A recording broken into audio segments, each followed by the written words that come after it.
धर्म प्रेमी सज्जनों तथा आर्य बंधु,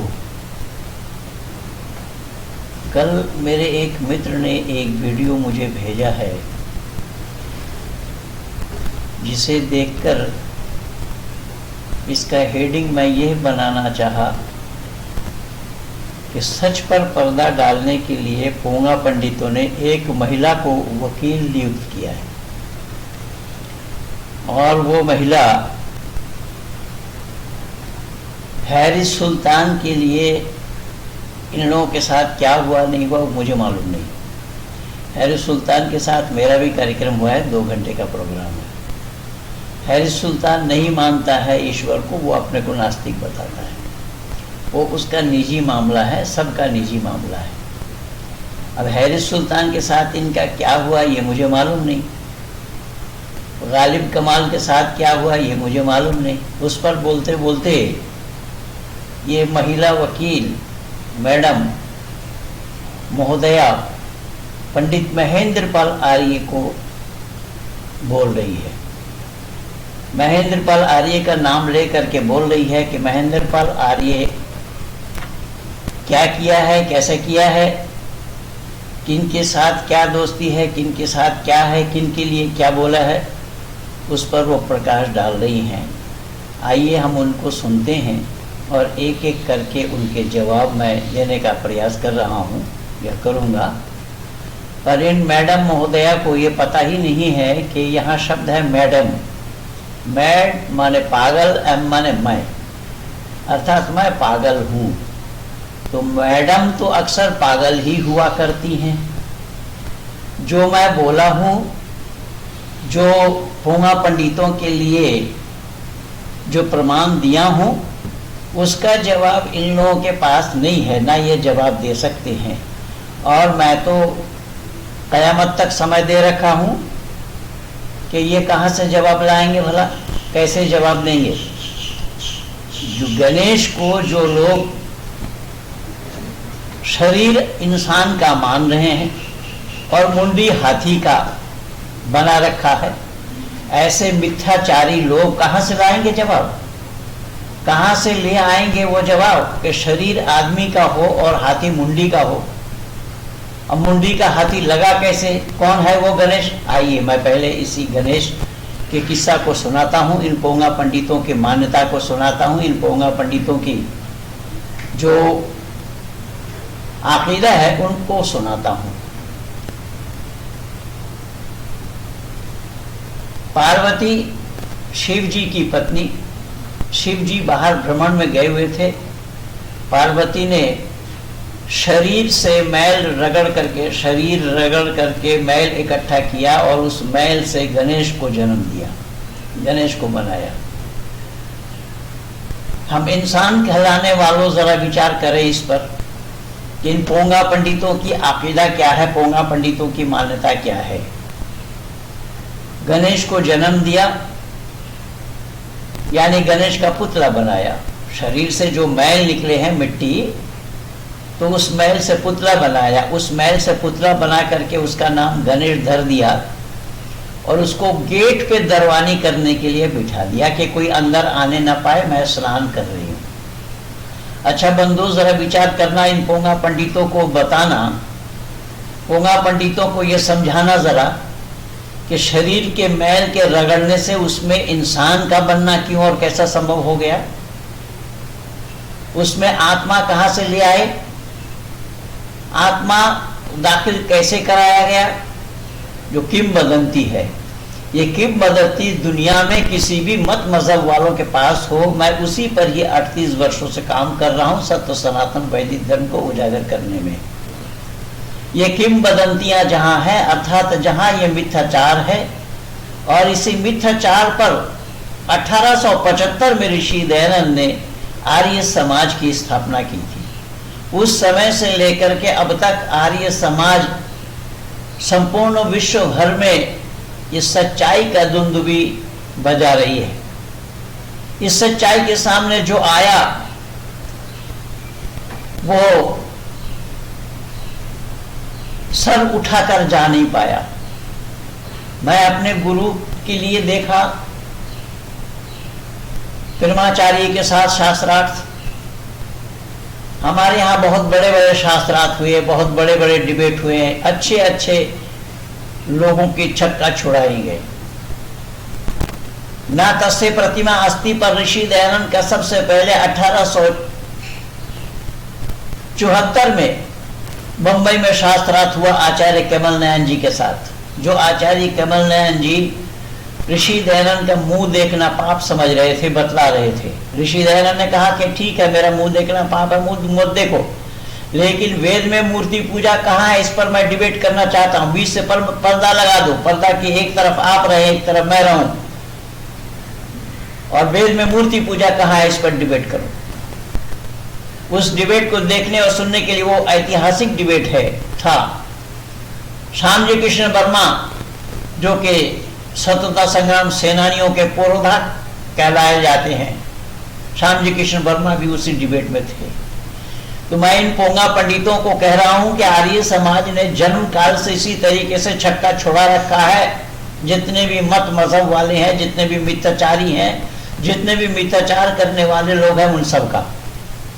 तो मैंने पूछा, यहाँ गणेश का जो गणेश को तैयार करके, गणेश को जन्म दे करके गेट में बिठा दिया दरवानी करने के लिए, ये क्यों और कैसा संभव हुआ? बताए ना ये पोंगा पंडित, ये मैडम साहिबा बताए ना, जो वकील बन करके उन पोंगा पंडितों के पक्ष में पंडित महेंद्र पाल आर्य क्या बोल रहे हैं उसको उजागर कर रही हैं।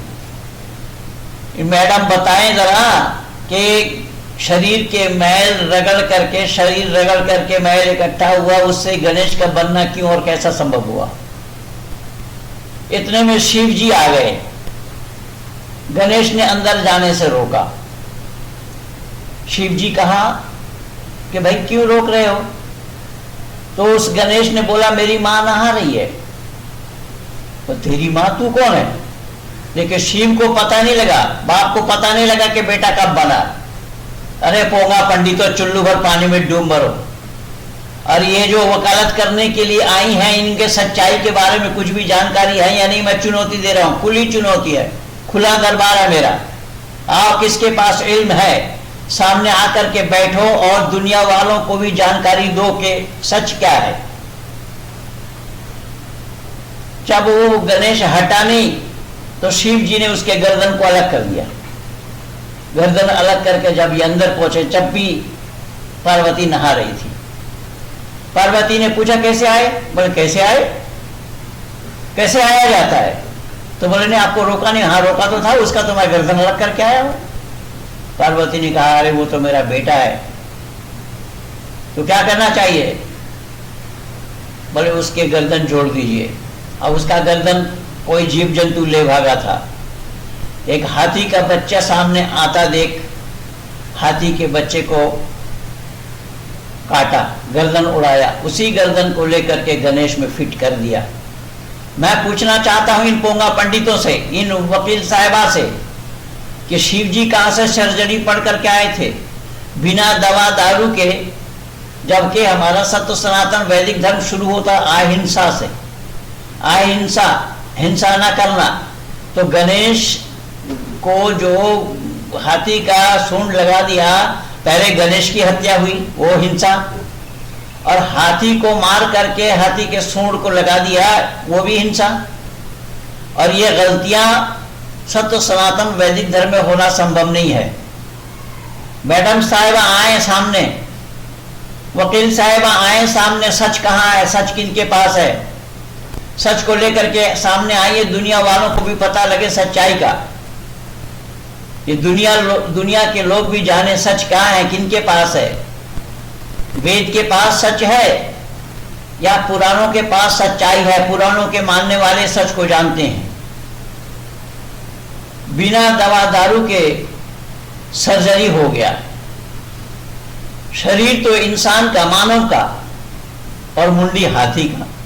तो मुंडी वाला हिस्सा जो है वो खाने का होगा, इसीलिए उस हाथी के सूंड को लड्डू पर धर रखा है।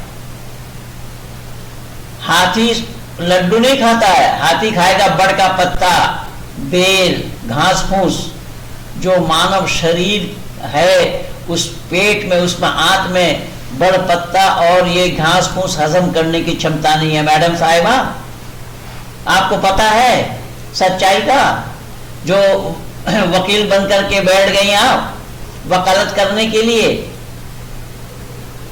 किन किन लोगों ने वकालतनामा लिखवाया आपसे? उन्हें लेकर के सामने आइए ना, कहा किन के पास सच्चाई है, दुनिया को भी हम जानकारी कराएं। गणेश तैयार हो गया। गणेश का सूंड, ऊपर वाला हिस्सा हाथी का और नीचे वाला हिस्सा मानव का। यह क्यों और कैसा संभव हुआ? यह संभव है। दुनिया में उपहास के पात्र बन करके भी दुनिया वालों को और जानकारी देना चाहते हैं। जिस राम को ईश्वर मानना है, जिस संजय दीक्षित के लिए आपने कहा, जिस संजय दीक्षित की बात आप बोल रही हैं, उस संजय दीक्षित के साथ जब पहली बार उसने अपने चैनल में मुझे बुलाया था, उसी पर ही बहस हो गई थी। उसने बोला कि राम का हृदय ही वेद है। तो मैंने राम के जन्म से पहले फिर वेद कहाँ था? किसका हृदय था वेद? ये जानते ही नहीं है। पोंगा पंडितों के ऊपर मैं वीडियो बना करके दिया हूं। और ये मैडम साहिबा, वकील साहिबा बोल रही हैं कि संजय दीक्षित ने पूछा कि आप इस्लाम से आए, कितने मुसलमानों को आप वैदिक धर्मी बनाए।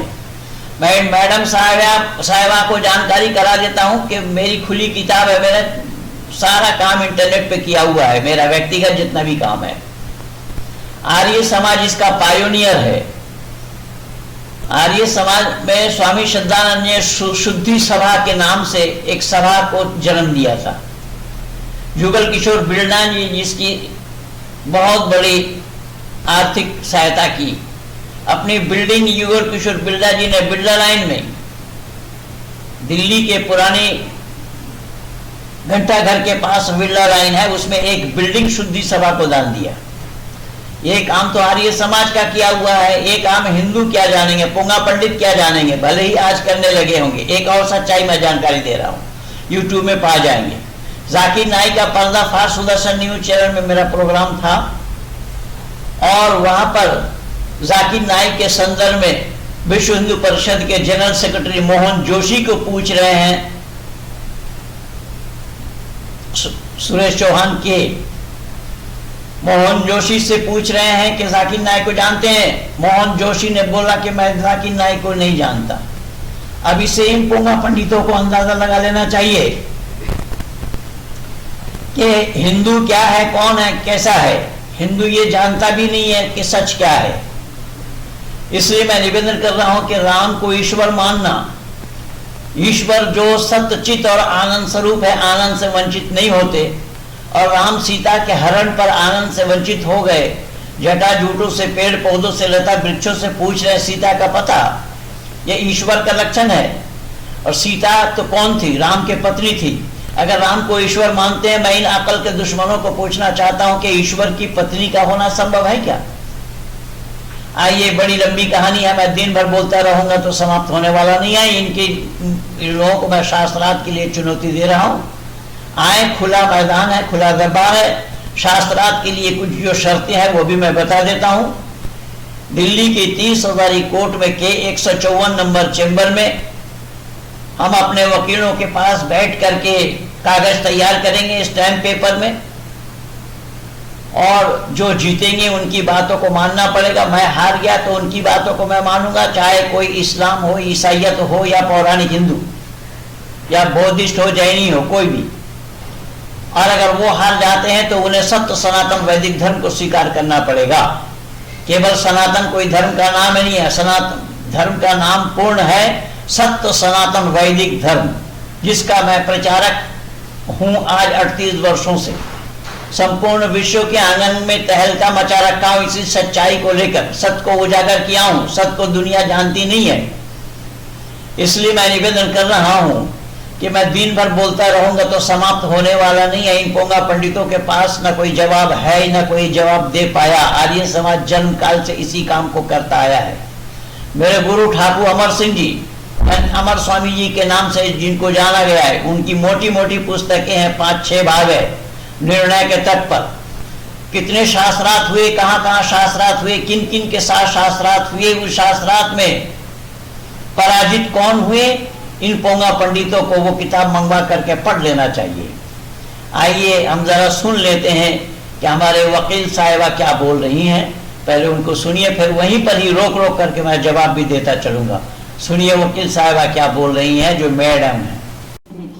इसके समर्थन में वो व्यक्ति आया है जिसे हम सब पंडित जी करते रहते हैं, और जो हमारी कालिदास जी हैं वो भी बड़े भैया करते रहते हैं, क्योंकि वो भी बंगाल से हैं, कालिदास जी भी बंगाल से हैं और महेंद्र पाल आर्य भी बंगाल से हैं। ये वकील साहिबा कह रही हैं कालिदासी जी बंगाल के हैं और महेंद्र पाल जी भी बंगाल के हैं, जिनको हम पंडित जी कहते हैं। कि पंडित जी कहने के लिए किसी ने बोल दिया क्या? पंडित जी क्यों कहती है दुनिया, क्यों कहती है दुनिया, क्यों आप कहती हैं? वो तो आपको खुद को सोचना चाहिए। कालिदासी जी बंगाल के हैं, महेंद्र पाल बंगाल के हैं, इसलिए बड़े भैया कहते हैं। अरे बड़े भैया हो या भैया छोटे हो, जब महेंद्र पाल आर्य ने अपने जन्म देने वाले माँ बाप को इसी सच्चाई के लिए तिलांजलि दे सकते हैं, तो कालिदासी क्या है? कालिदासी के असत को समर्थन करना महेंद्र पाल का काम है क्या? जैसे एक छोटा सा उदाहरण दे रहा हूं मैं। कुरान के अंदर सूरा नमल में आयत नंबर 67, 68, 70 तक अल्लाह ने जिक्र फरमाया है कि अल्लाह वो है जो माँ के उदर में पलने वाले बच्चे नर है या मादा है, ये केवल अल्लाह ही जानता है। मैं पूछ रहा हूं कि अल्लाह ही अगर जानता है तो आज का मेडिकल साइंस जो अल्ट्रासाउंड के माध्यम से या अल्ट्रासाउंड के माध्यम से जो लिंग का भेद पता लगा लेते हैं, तो अल्लाह बड़ा है या मेडिकल साइंस वाले? मैं ये सवाल पूछा डॉक्टर जाकिर नाइक से, जो डॉक्टर जाकिर नाइक को मैं मुन्ना भाई बोला हूँ। डॉक्टर जाकिर नाइक का पर्दाफाश मेरा यूट्यूब चैनल में लगा हुआ है, सुदर्शन न्यूज चैनल में। तो मैडम साहिबा आप बराए मेहरबानी ये बतलाएं कि कालिदासी मेरे बड़े भाई कहने पर मैं उनके काली का दर्शन करना, काली का दर्शन होना, ये समर्थन करूं? इसका झूठ को मैं समर्थन दूं? झूठ का मैं समर्थन करूं? बड़ा भाई है तो क्या मतलब हुआ? जब बड़े भाई अपने माँ बाप को ही तिलांजलि दे सकते हैं तो ये क्या है बहन? आगे सुनिए ये मोहतरमा क्या बोल रही है। महेंद्र पाल आर्य जी को सबसे पहले मैंने नीरज चौधरी जी की शो पर सुना, उनकी कुछ बातें गलत थी और पर बहुत फनी लगे वो, और मैंने नीरज जी को मैसेज किया कि इनको काफी स्टाइल ही ओल्ड, तो थोड़े एग्रेसिव भी हो जाते हैं, थोड़े फनी भी हैं, कुछ बातें इनकी सही भी लगती हैं, थोड़े ज्ञानी भी लगते हैं। देखिए अब कुछ बातें सही भी हैं, कुछ बातें कुछ ज्ञानी भी लगते हैं। मैडम पता नहीं कहाँ तक पढ़ी हैं आप? जो ज्ञानी होंगे वो अज्ञानता की बात करेंगे क्या? जब ज्ञानी आप मान रही हैं फिर उसके ऊपर उंगली उठाना मैडम का क्या हो रहा है? वकील साहिबा का जो वकील बन करके बैठ गई हैं इन पोंगा पंडितों के लिए या पोंगा पंडितों की तरफ से, जब वो ज्ञानी भी हैं ये मान रही हैं, आप खुद अपने जुबान से कह रही हैं वो ज्ञानी भी हैं, तो जब ज्ञानी हैं तो उन्हें फिर अज्ञानता दिखाना, अज्ञानी बताना, यह अपने आप में झूठ नहीं है क्या? क्या वकालत पढ़ करके आई आप? क्या वकालत करने के लिए आ गई आप? क्या वकालत करना चाहती हैं आप? सच और झूठ दोनों को मिलाना चाहती हैं, जबकि आपको यह पता होना चाहिए सच सच है, झूठ झूठ है। सच अंधेरे में बोलेंगे तो भी उतना ही सच है, जैसा गुड़ को अंधेरे में खाएंगे जितना मीठा लगना है उजाले में भी उतना ही। सच के लिए भी ठीक यही है, सच अंधेरे में बोले या उजाला में, सच तो सच ही है और सच एक ही है। वेद मुकद्दस में परमात्मा का उपदेश है, नाना पंथ विदते आयनाय, अनेक रास्ता सही नहीं है, सही और सच्चा रास्ता केवल एक है। वो सही और सच्चा रास्ता जो एक है, उसी एक रास्ते को अपनाना, उसी सच्चे रास्ते को अपने जीवन में उतारना, ये है मानवता। वकील साहिबा आपको मालूम है कि सच क्या है? सच किसको कहा जाता है? एक तरफ जिनको आप ज्ञानी भी बतला रही हैं और फिर उनके अंदर में अज्ञान भी ढूंढ रही हैं, तो आप अपने आप में झूठी हैं, झूठी महाझूठी हैं। वकील साहिबा सुनिए ध्यान से, ये आगे और क्या कह रहे हैं देखिए। मैं तो मुझे क्या बुलाया कीजिए, फिर संजय दीक्षित जी के शो पर कभी नहीं देखा था। तो संजय दीक्षित ने इनसे कहा कि आपने आर्य समाज को अपनाए हुए 38 वर्ष हो गए हैं, कितने लोगों को आपने इस्लाम से आर्य समाज में लेकर आए हैं। तो इन्होंने वो प्रश्न को टाल दिया, वो बार बार पूछते रहे 5, 10 हजार, 10 हजार, ये वो प्रश्न टालते चले। ये बिल्कुल कोरा झूठ है। संजय दीक्षित के साथ ये मेरी बात ही नहीं हुई, ना संजय दीक्षित ने पूछा कितने आए। मेरी खुली किताब है मैडम साहिबा, मेरी खुली किताब है वकील साहिबा। मैं कितना काम किया हूं, कितने लोगों को कन्वर्ट किया हूं, वो इंटरनेट पे देखा जा सकता है। इंटरनेट पे देखा जाना संभव है। वो बोलने का, करने का, कहने का, प्रचार करने की बात नहीं है। संजय दीक्षित से मेरी ये बात नहीं हुई, ना उसने पूछा, और ना मैं कभी ये बोला कि इतना इतना इतना इतना कितना। मैं फाइनल नहीं बोल पाया। झूठ बोल रही है। अरे झूठी, झूठिन, चश्मुल्ली झूठिन, झूठ बोल करके ही दुनिया वालों को क्या बताना चाह रही है। संजय दीक्षित ने ये मेरे से पूछा ही नहीं था, पहली बात। दूसरी बात यह है कि आर्य समाज, मैं बोला आर्य समाज तो पायोनियर है। स्वामी श्रद्धानंद जी ने शुद्धि आंदोलन चलाया और शुद्धि सभा का निर्माण किया। उस आर्य समाज की ओर से न मालूम कितने लोगों की शुद्धिकरण हुई है। और मैं 38 वर्षों में कितना शुद्ध किया हूं, कितने लोगों को वैदिक धर्मी बनाया हूं, वो सब इंटरनेट पे लगा हुआ है। मैडम साहबा वहां देखो, जरा वहां जा करके देखो, झांक करके देखो दुनिया कितनी बड़ी है। आगे सुनिए क्या बोल रही है। लेकिन दोनों की बातचीत होती है निर्गुण और सगुण को लेकर। निर्गुण का मतलब होता है जिसकी कोई एट्रीब्यूट्स ना हो, कोई गुण ना हो। लेकिन सगुण का मतलब होता है जिसका गुण हो। ये निर्गुण और सगुण का परिभाषा जानने के लिए कई जन्म लगेंगे आपको, और ना पोंगा पंडितों ने निर्गुण और सगुण का परिभाषा को जाना है। निर्गुण शब्द का अर्थ होता है जिसमें गुण न हो, उसमें गुण, जिसमें जो गुण न हो उसमें वो निर्गुण। और सगुण का मतलब जिसमें जो गुण हो उसमें वो सगुण। इसलिए सगुण और निर्गुण का परिभाषा सत्यार्थ प्रकाश में ऋषि वरदेव दयानंद, जो आर्य समाज के संस्थापक थे, उन्होंने जवाब दिया है कि सगुण शब्द का अर्थ होता है गुण सहित।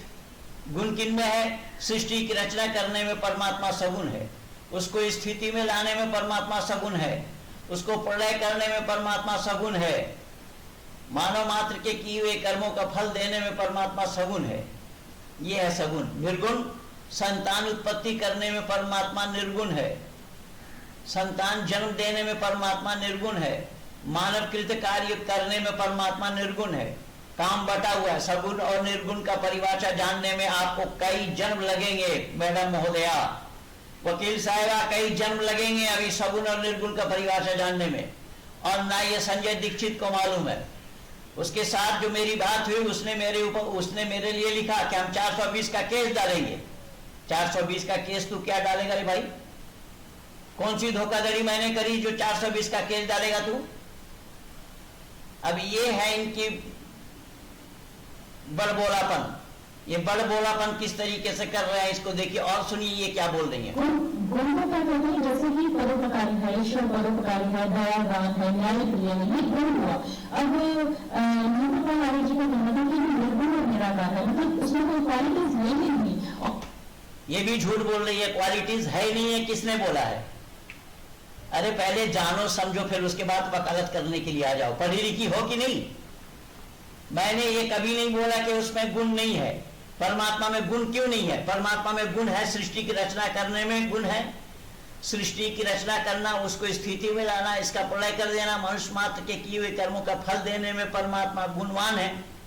और निर्गुण संतान जन्म देने में परमात्मा निर्गुण है। जिस राम को तुम लोग पोंगा पंडितों, तुम लोगों ने जिस राम को ईश्वर माना है, वो राम संतान जन्म दे रहे हैं लव और कुश जैसे। इसलिए पोंगा पंडितों को कुछ भी आता पता नहीं है, और ना ये वकील साहिबा मैडम को कुछ पता सता है। ये भी जानती नहीं है सच्चाई को। सच्चाई पर पर्दा डालने के लिए ये कार्यक्रम को इन्होंने सामने तो आए नहीं, सामने आने की हिम्मत नहीं हुई। इन पोंगा पंडितों ने वकील बना करके भेजा है, और जो वकील को भी कुछ भी जानकारी नहीं है, जो वकील जानती नहीं है कि कानून क्या है, वैदिक सिद्धांत क्या है, वैदिक मर्यादा क्या है, वेद क्या है, वेद में मूर्ति पूजा है या नहीं है। निराकार परमात्मा है। निराकार परमात्मा को साकार बनाया जाना ये कभी भी संभव नहीं होगा। निराकार और साकार का मतलब ही नहीं जानती हो मैडम आप। निराकार का मतलब होता है जिसका कोई आकार न हो। मैं पहले ही बोल आया हूं कि इसी पर ही ऋषि दयानंद का शास्त्रार्थ हुआ था आचार्य कमल नयन जी के साथ, पंडित कमल नयन जी के साथ 1874 में बंबई के अंदर में। और सगुण और निर्गुण इसी बात पर, साकार और निराकार पर आर्य समाज जन्म काल से काम करता आया है। मनसा राम का वैदिक तो वो किताब पढ़िए, पा जाएंगे। आर्य समाज के नजदीक आइए, पा जाएंगे। सत्याप्रकाश को पढ़िए तो मैडम तभी जानकारी मिलेगी। कानून को जानती नहीं है, कानून लेकर के कानून दांव बन करके बैठ गई है, कानून गौ बन रही है आप, और आपको जानकारी कुछ है नहीं, ABCD भी नहीं मालूम है परमात्मा के बारे में, और न वेद के बारे में ABCD आपको जानकारी है। और वो निराकार है, उसको आकार नहीं दिया जा सकता। तो इस बात पर मेरी बहस हो गई और अगले ही दिन संजय दीक्षित जी ने अपनी कम्युनिटी पोस्ट में कहा कि ये व्यक्ति भेद करना चाह रहा है सनातन में, तो मुझे वो बात ज्यादा जची नहीं। लेकिन मैं क्या देखती हूँ कि महेंद्रपाल आर्य जी बड़े ही पंडित नहीं, जी बड़ी असभ्य भाषा। पंडित महेंद्रपाल आर्य कहने से पहले ये बोले वो बात मुझे जची नहीं। अर्थात कौन सी बात जची नहीं? ये संजय दीक्षित के साथ जो मेरी बात हुई वो बात उनको जची नहीं, जो मैं प्रमाण दिया वहां सच का, कि परमात्मा निराकार ही है, परमात्मा का साकार होना संभव नहीं है। अब पंडित महेंद्रपाल जी को गुणवान पहले मान करके आई हैं कि वो उनके अंदर में गुण है, क्वालिटी है, फनी है, और वो ज्ञानवान है, और फिर ये क्या छाट रही है वो देखिए। संजय जी के बारे में कह रहे हैं कि अगर माँ का दूध पिया है तो इस तरह की कुछ बातें होंगी, तो आओ मुझसे बहस करोगी वो। लेकिन शास्त्रार्थ का बहुत चर्चा करते हैं कि मुझसे जिसने शास्त्रार्थ किया उसने शास्त्रार्थ का। शास्त्रार्थ का ये नियम है कि आप जो है लड़ाई झगड़ा या शास्त्रार्थ की क्या नियम है वो हमें समझाने की आवश्यकता नहीं है। 16 शास्त्रार्थ अब तक मेरा हो चुका है, और जो आया वो मुंह के बल गिरा। आप आओ ना, आपको किसने रोका है? आप आओ, इसी वकालत को लेकर के आ जाओ सामने कि ईश्वर साकार है या निराकार है, सगुण है या निर्गुण है। दुनिया वालों को भी पता लगे, उन पोंगा पंडितों को भी पता लगे। सामने क्यों नहीं आ रहे? ये पोंगा पंडित सामने आने के बजाय मैडम वकील साहबा को वकालत करने के लिए भेज दिया है। फालतू का एग्रेशन नहीं दिखाएंगे। तो अगर आप किसी से वही टीचर, शिक्षक की मैं आपको बताती हूँ, जो शिक्षक ज्यादा डांटता है बच्चों को, इसका मतलब है वो अपनी सब्जेक्ट सही से नहीं पढ़ा पा रहा है, तो इसीलिए वो डांट रहा है। वो ये भी झूठ बोल रही है। शिक्षक डांटते उसी को है जो बदतमीजी करता है क्लास में, जो पढ़ने में कंजूसी करता है उसी को ही डांटता है। पढ़ने वाले बच्चे को शिक्षक कभी नहीं डांटते हैं। वकील साहिबा अभी आओ, मेरे स्कूल में आओ, कुछ पढ़ लो, कुछ कोर्स कर लो, फिर उसके बाद वकालत करने के लिए आना। आपको कुछ भी जानकारी नहीं है सच्चाई का, ABCD भी नहीं जानती हो आप। मुझसे ज्यादा क्वेश्चन न पूछे, डांट नहीं पकड़ने। तो ये जो महेंद्रपाल आर्य जी हैं तो सबको डांटने लग जाते हैं। तो क्या कहते हैं कि संजय जी ने इनसे गुफ्तगू की नहीं, वो कभी हुआ नहीं। फिर अब क्या है, अब क्या सिचुएशन है कि जैसे ही पिछला जो वीडियो है जो देवी कालिदासी जी ने निकाला था संजय जी के साथ और इन लोगों के साथ, कि क्या पूर्व मुस्लिम में सनातन विरोध क्यों है, तो ये व्यक्ति उस पर भी कमेंट्री डालते हुए एक वीडियो बना दिया और लेकिन नरसिम्हानंद जी को, संजय जी को, नीरज जी को, कालिदासी जी को, सबको भी लपेट दिया और कहने लगा कि ये जो लोग हैं वो एक लॉबी चला रहे हैं। और नरसिम्हा जी को क्या पता कौन है राम महादेव, ने तो ईश्वर का नहीं पता। ये कालिदासी को क्या पता है कौन कालिदास, ये ईश्वर का नहीं पता। नीरज जी को और संजय जी को सबको ही बाबा का दिया था। मतलब सर्वज्ञ ब्रह्मांड के ज्ञाता तो पंडित महेंद्रपाल आर्य ही है। तो ये क्या हो रहे हैं? ये सब पर्ण ब्रह्मांड का ज्ञाता तो महेंद्रपाल आर्य है। आप तो पहले ही स्वीकार कर आई हैं और फिर यहाँ विरोध करने लगी हैं। आपने तो वक्तव्य के प्रथम में ही शुरू में तो मान लिया है ज्ञानी है। और परमात्मा कौन है? नरसिम्हानंद हो या कोई और आनंद हो, परमात्मा को जान करके ही मानना पड़ेगा। जो नरसिम्हानंद बलि प्रथा के का समर्थक है, जो नरसिम्हानंद ईश्वर के बारे में कुछ भी जानकारी नहीं है, तमाम ताम झाम गले में लटका करके दुनिया को क्या दिखाना चाहते हैं। और शास्त्र में आया है नलिंगम धर्म कारणम, धर्म के लिए बाहरी चिन्ह की कोई आवश्यकता नहीं है। तो सन्यासी से लोग क्या उम्मीद करेंगे? परमात्मा के बारे में जानकारी देना, परमात्मा के साथ जोड़ देना, ये तो सन्यासी का काम है। तो जो सन्यासी खुद नहीं जानते हैं परमात्मा क्या है, कौन है, तो वो औरों को जानकारी क्या देंगे। और ये कह रही है कि सबको लपेट में ले लिया। और लपेट में लेना नहीं पड़ता है, सब लपेटे हुए हो पहले से ही, हमें लपेटने की आवश्यकता नहीं है। सब असत से लिपटे हुए हो, असत के साथ लिपटे हुए हो, असत के ही पक्षधर हो, असत को ही समर्थन करते हो। इसीलिए सच को जानने के लिए तो आना पड़ेगा सामने, सच क्या है, तभी सच को जान पाओगे। आगे सुनिए क्या बोल रही है। जब मैंने पिछला वीडियो बनाया था तो आपने तो बहुत बताया कि आप जो है आर्य समाज का विरोध कर रहे हैं। आर्य समाज ठीक है, आर्य समाज जो भी संस्था है, जो भी है आर्य समाज, क्या दयानंद सरस्वती इनकी बकौती है? बिल्कुल बकौती है मैडम, इसलिए तो मैं बोला मैड और एम, मैड माने पागल, एम माने मैं। तो आप पागल है, इसीलिए आपको जानकारी नहीं है कि दयानंद इनकी बपोती है। दयानंद हमारी ही बपोती है, और हमारे पिता का नाम तो लेट दयानंद आर्य ही है। और दयानंद हमारी बपोती इसलिए है कि दयानंद के हम अनुयायी हैं। दयानंद की बातों को हम लोग मानते हैं कि जो वेद से प्रमाण उन्होंने सिद्ध किया है। दयानंद ने साफ लिखा है, अलग कोई मत या पंथ चलाने का लेश मात्र भी अभिप्राय मुझ में नहीं है। मैं सत्य का प्रतिपादन करना चाहता हूँ। कौन सत्य? ब्रह्मा से लेकर के जैमिनी पर्यंत तक उस सत्य का प्रतिपादन करना चाहता हूँ। सत्य को बोलना और बोलवाना, असत को छोड़ना और छोड़वाना मैं अभी समझता हूँ। इसीलिए आप लोग जो असत बोल रही हैं, उन्हें असत को छोड़वाना यह अविद्या है। अविद्या का नाश जब तक नहीं चाहेंगे, विद्या की वृद्धि नहीं हो पाएगी। इसीलिए ऋषि दयानंद के हमारे वारिस हैं, या ऋषि दयानंद के हम वारिस हैं। ऋषि दयानंद हमारी बापोती है। ऋषि दयानंद को आप लोग क्या जानोगे? आप जान भी नहीं पाओगे। क्यों?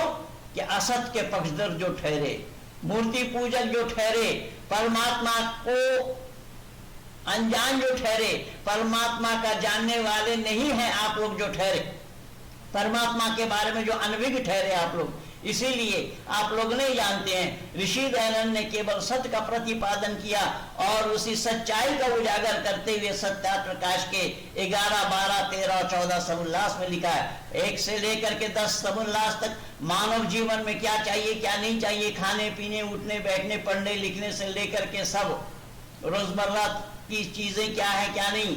बाकी 4 समुल्लास अंतिम में यही मतांतर के ऊपर ऋषि दयानंद ने प्रकाश डाला है। सबसे पहले 11 समुल्लास लिखा, जिन 11 समुल्लास के माध्यम से मैंने ये गणेश और राम का हवाला दिया हूं। जो ऋषि दयानंद इसको नहीं मानते हैं, अपने घर में पहले झाड़ू लगा रहे हैं, सत्य सनातन चिल्ला रही है। सत्य सनातन वैदिक धर्म ही एकमात्र धर्म होता है। सत्य सनातन वैदिक धर्म में इसकी कोई भी गुंजाइश नहीं है जो इस तरीके से गणेश को आदमी का शरीर और मुंडी हाथी का माना। ये मान्यता सरासर गलत है। सुनिए मैडम साहब और क्या बोल रही हैं, और भी सुनिए। ऋषि है, ऋषि की किताबें कोई भी पढ़ सकता है, मैं भी पढ़ूंगी। लेकिन ये क्या मतलब हुआ कि एक ही किताब, एक ही पैगंबर, एक ही नबी? जहाँ पर यह मोनोथिज्म आ जाता है, मैंने बहुत सारे वीडियो बनाए। यहाँ पर आर्य समाज में ना तो पैगंबर है, ना तो पैगंबर बाद है, ना एक किताब है। 1132 शाखाएं हैं। किताब आपने देखा कहाँ है? अब तो चश्मा लगा करके भी नहीं देख पाएंगे आप किताब कहाँ है, किनको किताब कहा जाता है। पहले सत्यार्थ प्रकाश पढ़िए, सत्यार्थ प्रकाश पढ़ करके आइए, फिर उसके बाद बात करना। सुनिए आगे और क्या बोल रही है।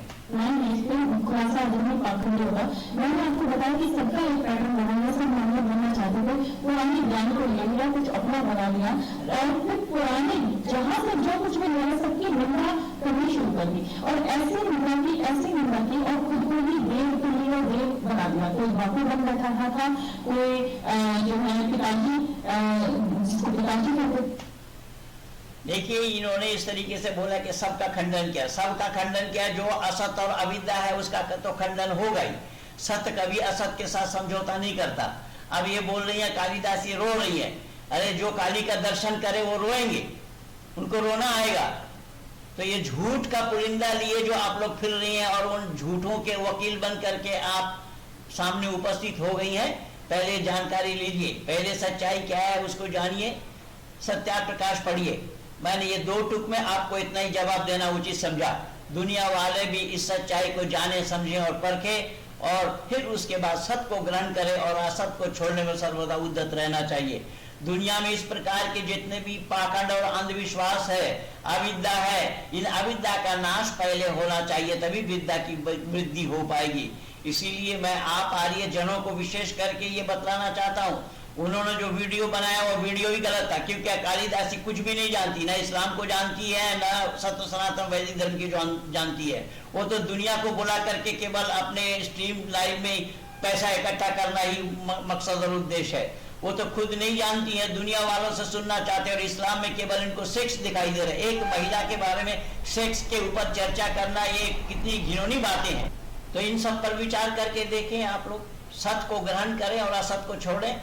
इसीलिए ऋषि दयानंद की मान्यता है, सत्य को बोलना और बुलवाना, जो अपने आप में बोले बहुत बड़ी बात है, कठिन काम है, औरों से भी बुलवाना ये ऋषि दयानंद का काम है, ऋषि दयानंद का मंत्र है, औरों से भी सच को बुलवाना है।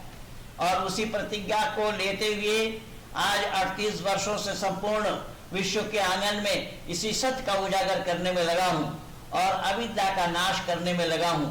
असत्य को बोलने के रोकने के लिए लगा हूं। असत्य जो लोग बोलते हैं उन्हें रोकता हूं कि असत्य तो असत्य ही है, सत्य के साथ असत्य को न मिलाओ। तो यहाँ पर पोंगा पंडितों ने वकील साहिबा, वकील बना करके इन मैडम को भेज दिया है, और वो कितना झूठ बोल रही है, कितना सच बोल रहे हैं, उसका भी मैं सारा प्रमाण आप लोगों के सामने प्रस्तुत किया हूँ। इसलिए वीडियो अच्छी लगे तो ज्यादा से ज्यादा, ये मुनिका नाम है इनका, अब ये मुन्निका है या मुनिका है तो ये तो वही जानेंगे, कुछ भी हो, मुनिका हो, मनिका हो, और कोई भी हो, लेकिन सच से ये कोसों दूर है। सच को जानने के लिए आना पड़ेगा ऋषि दयानंद के शरण में। ऋषि दयानंद के आगोश में आने के बाद ही सत्य का जाना संभव होगा। इसीलिए मैडम मोनिका जी, आपसे गुजारिश है कि सत्याप्रकाश को जरूर पढ़िए। सत्याप्रकाश को पढ़े बिना आप असत्य के पक्षधर मत बनिए। वकालत करने के लिए कुछ कानून को जानना पड़ेगा, उस कानून को जाने बिना वकालत किया जाना संभव नहीं होगा। इसीलिए सत्य सनातन वैदिक धर्म का जो कानून है वो वेद है। वेद वो अखिलो धर्ममूलम बताया गया, इसीलिए वेद विश्व अखिल विश्व के धर्म का मूल है। जिस मूल वेद को ही आप लोग जानते नहीं है, ना पोंगा पंडितों को मालूम है। पोंगा पंडित अगर वेद को जानते होते तो फिर राम को ईश्वर कहने के लिए कहाँ गुंजाइश है। जो राम बिलख रहे हैं सीता के वियोग में, यहाँ वहां इसको उसको जटा जूटों को पेड़ पौधों से लता वृक्षों से पूछ रहे हैं सीता का पता, और जिस राम को अंतर्यामी भी बताने में कोई संकोच नहीं कर रहा है। ये है पोंगा पंडित, ये है पोंगा पंडित। और उसमें जो राम को अंतर्यामी बताया है कि उस तुलसी कृत रामचरितमानस में भी देखेंगे कि शबरी झाड़ू लगा रही है। शबरी से पूछा गया क्या बात, समाज अभियान, बोले राम का आगमन होने वाला है। तो राम का अभी आगमन हुआ नहीं है, राम को देखी नहीं, पहले से ही राम को जानकारी उसको कहां से लगी। तो राम अंतर्यामी है या शबरी अंतर्यामी है। उसमें अरण्य कांड को खोलिए, तुलसी ने लिखा है, शूर्पणखा गई राम के पास अपने को ऑफर करते हुए, कहने मुझसे ऐसा कोई नारी नहीं है, तुम्हारा जैसा कोई पुरुष नहीं है, मुझसे विवाह करो। राम ने सीता को दिखाकर कहा कि मैं शादीशुदा हूँ, ये मेरी पत्नी है, दूर में जो बैठा है मेरा भाई वो कुमारा है। वहां पर शब्द आया कुमारा मोर लघु भ्राता, और कुमारा कहा जाता है बिना शादीशुदा वाले को। चारों भाइयों की शादी जब एक साथ हो चुकी थी तो कुमारा कैसे हो जाएंगे। लिखने वाला झूठ लिख रहा है या कहने वाला झूठ कह रहा है। शूर्पणखा गई लक्ष्मण के पास, लक्ष्मण ने माँ कह के संबोधित किया। लक्ष्मण ने जब माँ कह के संबोधित किया, शूर्पणखा पूछ रही है मैं पराया देश की रहने वाली नारी, तू जंगल में रहने वाला पुरुष, माँ कैसे लगी। तो लक्ष्मण ने बोला जब विवाह के उद्देश्य से बड़े भाई के पास गई थी, बड़े भाई की पत्नी माँ के बराबर है। तो दुनिया वालों को समझना पड़ेगा, इन पोंगा पंडितों को भी बताना पड़ेगा, राम ने शूर्पणखा तो शादी कर ली थी क्या।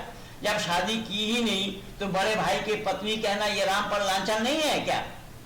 इन पोंगा पंडितों को इतनी सी बातों के बारे में भी जानकारी नहीं है, और न इन वकील साहिबा को पता है। इसलिए मोनिका जी या मल्लिका जी आइए, सामने आइए, डिबेट करना हो। 16 डिबेट अब तक मेरा हो चुका है, वो सारा यूट्यूब में लगा हुआ, मेरी खुली किताब है। मेरा सारा काम आज 38 वर्षों का जितना जो कुछ भी किया हुआ काम है वो सब यूट्यूब में ही लगा हुआ है। करोड़ों करोड़ों रुपया से मुझे खरीदने का प्रयास किया है, चाहे ईसाई हो चाहे बौद्धिस्ट हो, वो सब यूट्यूब में लगा हुआ है। इसलिए पैसा से महेंद्र पाल आर्य को खरीदा जाना संभव नहीं है, याद रखिएगा।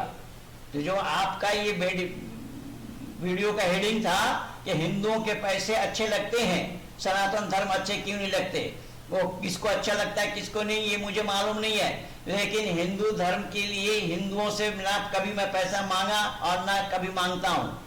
ये हिंदू क्यों देते हैं पैसा, ये हिंदुओं को खुद को रोकना चाहिए। इसका शीर्षक ही गलत था, उस गलत शीर्षक को देख करके ही मैं वीडियो बनाने के लिए मजबूर हुआ हूं। इसीलिए जो आप ये कह रही हैं कि कालिदासी रो रही है, जो काली का दर्शन करे वो रोएंगे, इससे कोना झूठ और क्या है। तो झूठ को कभी मैं सहन नहीं किया। रही बात बंगाल की, मेरे माँ बाप भी बंगाल के रहने वाले हैं, तो क्या मैं माँ बाप को असत के लिए सहन करता? जब माँ बाप के असत को सहन नहीं किया तो कालिदासी क्या है? कालिदासी हो या दासी काली हो, असत तो असत ही है। जहां कहीं असत होगा उस असत का विरोध मैं बोलता आया हूं, बोलता रहूंगा मरते दम तक। सत्य का प्रतिपादन करना ही मेरा मकसद और उद्देश्य है। सत्य के प्रतिपादन करने के लिए मैं अपना जीवन को समर्पित किया हूं। इसीलिए मैडम आइए, हिम्मत है तो सामने आकर के डिबेट करिए, दुनिया वालों को भी पता चले सच किन के पास है और झूठ किन के पास है। इन्हीं शब्दों के साथ आप सब लोगों को धन्यवाद देते हुए, वीडियो अच्छी लगे तो शेयर कीजिए, लाइक कीजिए, सब्सक्राइब कीजिए, आइकन बेल दबाना ना भूलना। ये मैं जवाब तैयार करके दिया हूं इन मैडम साहिबा को। बाकी हमारे शिष्य मंडली भी लगे हैं, उन लोगों के भी वीडियो आ जाएंगे सामने आप लोगों के। अभी आप लोग देखते जाइए हो क्या रहा है। अविद्या का नाश किस तरीके से करना होगा, सब मिल करके अविद्या का नाश करने के लिए हम सारे हमारे शिष्य मंडली भी लगे हुए हैं इसी काम में। तो आप लोग भी अविद्या का नाश में जुड़ जाइए और विद्या की वृद्धि करने में अग्रसर होइए। इन्हीं शब्दों के साथ महेंद्र पाल आर्य, धन्यवाद।